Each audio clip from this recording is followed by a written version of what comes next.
Hello. तो आज हम देखते हैं next types of solid. Okay, next जो आपका टाइप है वो है द स्पेंसेरियन सॉलिड। ओके, देखिए मैंने कल आपको दो टाइप पढ़ाए थे सॉलिड के। उसके पहले मैंने सॉलिड की ओरिजिनेशन के बारे में और सॉलिड क्या होता है, एक लिरिक पोएम होता है, कितनी लाइन्स का होता है, 14 लाइन्स का होता है, आइम्बिक पेंटामीटर में होता है। कह सकते हैं कि इंट्रोडक्शन ऑफ सॉलिड्स मैंने आपको बताया था, ठीक है। और कल मैंने दो टाइप्स बताए थे, इटालियन और पेटार्कन सॉलिड, एंड सेकंड वन आपका दी शेक्सपियरियन सॉलिड्स। और आज हम देखेंगे द स्पेंसेरियन सॉलिड के बारे में, ठीक है। देखिए वैसे मेन आपको दो टाइप्स ही पढ़ने हैं, इटालियन और पेटार्कन, और आपका शेक्सपियरियन। इटालियन को ही पेटार्कन सॉलिड भी कहते हैं क्योंकि पेटार्क जो थे वो इटली के राइटर थे, इटली में रहने वाले थे, इसीलिए उसको इटालियन या फिर पेटार्कन सॉलिड भी कहा जाता है। ओके, और आपका इंग्लिश सॉलिड या फिर हम कह सकते हैं कि शेक्सपियरियन सॉलिड, ठीक है। लेकिन स्पेंसर ने भी अपना एक राइम पैटर्न दिया सॉलिड का, ठीक है। तो स्पेंसेरियन सॉलिड को भी हमें पढ़ना है, लेकिन मेन आपको को दो ही पढ़ने हैं, ठीक है। मेन दो ही हैं, ये थोड़ा अदर टाइप्स में आता है। चलिए देख लेते हैं द स्पेंसेरियन सॉलिड के बारे में। Okay, the Spencerian solid, Spencer followed the style of Shakespearean solid. Spencer ने शेक्सपियर के सॉलिड के स्टाइल को फॉलो किया है, बट नॉट थॉरोली, लेकिन पूरी तरीके से नहीं किया है, ठीक है। पूरी तरीके से नहीं किया है इन्होंने उनके पैटर्न को फॉलो तो किया है, लेकिन बट नॉट थॉरोली, पूरी तरीके से फॉलो नहीं किया है, ठीक है। ही रिटेन द शेक्सपियरियन पैटर्न, इन्होंने शेक्सपियर के पैटर्न को रिटेन तो रखा है। रिटेन का मीन्स होता है बरकरार रखना, बरकरार तो रखा है विद अ लिटिल मॉडिफिकेशन, लेकिन एक लिटिल मॉडिफिकेशन के साथ इन्होंने थोड़ा सा मॉडिफिकेशन किया है अपने राइम पैटर्न में, ठीक है। तो पैटर्न तो वही हम देखेंगे, लेकिन थोड़ा सा मॉडिफिकेशन हमें देखने को मिलेगा। Spencer interconnected this rhyme scheme, Spencer ने इस राइम स्कीम को इंटरकनेक्ट किया है।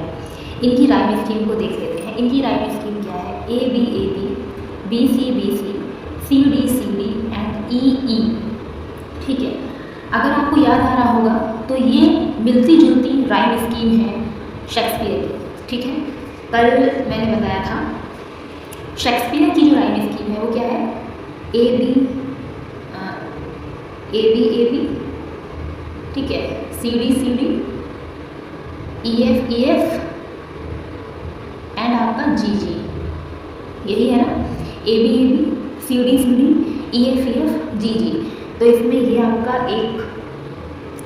फोर का एक क्वार्टर हो गया, ये आपका सेकेंड क्वार्टर, ये आपका थर्ड क्वार्टर, और ये मैंने बताया था ये कपलेट हो गया जी, ठीक है। तो इनका भी कुछ ऐसे ये देख लीजिए, ए बी, इनका भी ये जो लास्ट टू लाइन्स हैं वो कपलेट हैं, और ये जो आपका ये 3 क्वार्टरंस हम कह सकते हैं क्योंकि ये 4 लाइन्स के, ठीक है। लेकिन इनके में ए बी, बी सी है, और इनका सी से स्टार्ट होता है। तो इतना सा मैंने बताया कि मॉडिफिकेशन है अगर हम स्पेंसर के राइम पैटर्न को देखेंगे, राइम स्कीम को देखेंगे तो, ठीक है। आई होप समझ में आ गया होगा। पैटर्न वही है, थोड़ा सा इन्होंने मॉडिफिकेशन किया है अपने राइम स्कीम में, ठीक है। आगे देख लेते हैं कि क्या कह रहे हैं ये। The last 2 lines form a couplet as a Shakespeare, ठीक है। जो लास्ट आपको 2 लाइन्स दिख रही है वो कपलेट, कपलेट आपका 2 लाइन्स का होता है, ठीक है। जैसे कि हम शेक्सपियर में देखते हैं वैसे ही हम इसमें भी देख रहे हैं कि जो लास्ट 2 लाइन्स हैं वो क्या है? वो कपलेट है, ठीक है। क्योंकि पैटर्न वही है, स्टाइल वही है, थोड़ा सा मॉडिफिकेशन बस है। उनका सी डी से स्टार्ट होता है, उनका बी सी से स्टार्ट होता है। उनके में भी हमें 3 क्वार्टर्स एंड 1 कपलेट देखने को मिलता है, और इनके में भी हमको 3 क्वार्टर्स ओके और 1 कपलेट हमें देखने को मिलता है, ठीक है। कोई दिक्कत नहीं, समझ में आ गया होगा। So the great Vogue of solids, अगर हम ग्रेट वोग की बात करें, वोग मतलब कि चलन, फैशन सॉलिड्स का, इंग्लैंड में फ्रॉम द एलिजाबेथन एज में रहा, एलिजाबेथन एज से रहा। वार्ड एंड सरी सेट द वोग, और इस ट्रेंड को, इस वोग को, इस चलन को सेट किसने किया है? वार्ड एंड सरी ने किया है, या फिर हम इसको यार्ड बोलते हैं, डब्ल्यू आई थिंक साइलेंट रहता है। यार्ड एंड सरी ने इसको, इस वोग को सेट किया है, ठीक है। आगे क्या लिखा है? The romantic revive the solids from a long gap, जो रोमांटिक्स थे जो रोमांटिक राइटर थे, रोमांटिक पीरियड्स के राइटर थे, उन्होंने एक लॉन्ग गैप के साथ में सनेट्स को रिवाइव किया। The more important of the romantic and Victorian sonneteer, जो बहुत ही इंपॉर्टेंट रोमांटिक टाइप के romantic sonneteer and Victorian sonneteer, वो आपके रहे हैं Wordsworth, Byron, Keats, Browning, Rossetti and Matthew Arnold. Okay, तो जिसमें आपके वर्ड्सवर्थ, बायरन, कीट्स ये आपके आ जाते हैं रोमांटिक में, एंड ब्राउनिंग, रसेटी, मैथ्यू आर्नोल्ड ये आपके आते हैं विक्टोरियन सनेटियर में। ठीक है, तो इतना आई थिंक आपको समझ में अच्छे से आ गया होगा, इसमें कोई भी दिक्कत नहीं होगी। ठीक है, नेक्स्ट की तरफ देख, मिल्टॉनिक सनेट्स। मिल्टॉनिक सनेट कोई टाइप नहीं है, लेकिन हाँ मिल्टॉनिक सनेट्स के बारे में इतना आपको याद रखना है। ठीक है, मिल्टॉनिक सनेट के बारे में आपको इतना याद रखना है कि दी पेटार्कन सनेट्स आर कॉल्ड मिल्टॉनिक सनेट्स। पेटार्कन सनेट्स को ही मिल्टॉनिक सनेट्स कहते हैं because Milton followed the style of Petrarch, क्योंकि मिल्टन ने पेटार्क के स्टाइल को फॉलो किया।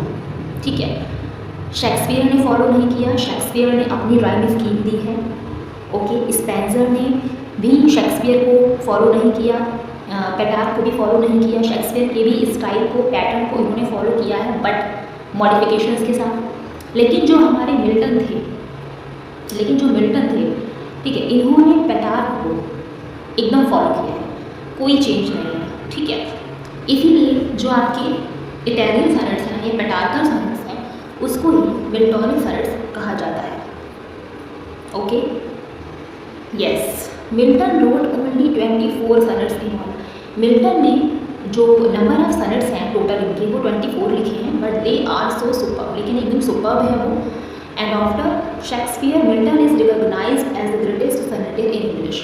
और शेक्सपियर के बाद मिल्टन का ही नाम आता है ग्रेटेस्ट सनेटियर में इंग्लिश में। ठीक है, फर्स्ट नंबर पे तो आपको शेक्सपियर ही आते हैं जिन्होंने 154 सनेट्स को लिखा।